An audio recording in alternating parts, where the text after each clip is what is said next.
Erjürek batır Metehan, atağı çıkkan Ögüzhan. Ertuğrul mi Osman Han, Danazalı Sultan Sulayman. Fatih Sultan Mehmet Han, Abdülhamid Erbakan. Ulu göçtü ulağan, Recep Tayyip Erdoğan. Düşman gelse ümmetke, gökürek toskun Türkiye. Kaçılık gelse ümmetke, salımın koşkun Türkiye. Kaçkını gelse üyülü, yeşigin açkan Türkiye. Cetim cesir cakırlarla, berimin çaçkan Türkiye.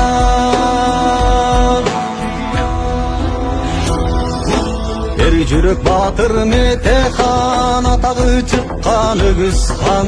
Ertuğrul mi Osman Han, Danazalı Sultan Sulayman.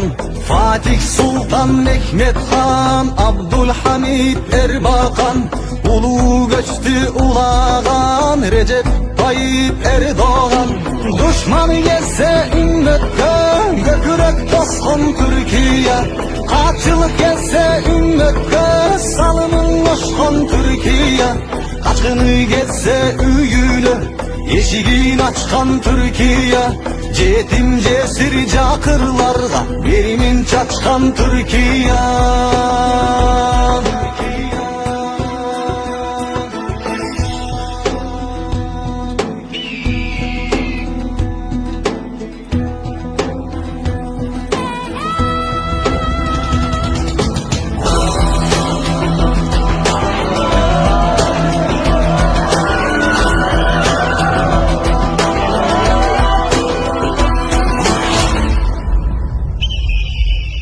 Düşmanı gelse ümmetke, gökürek toskun Türkiye. Açılık gelse ümmetke, salımın koşkun Türkiye. Kaçkını gelse üyülü, yeşigin açkan Türkiye. Cetim cesir cakırlarla, berimin çaçkan Türkiye.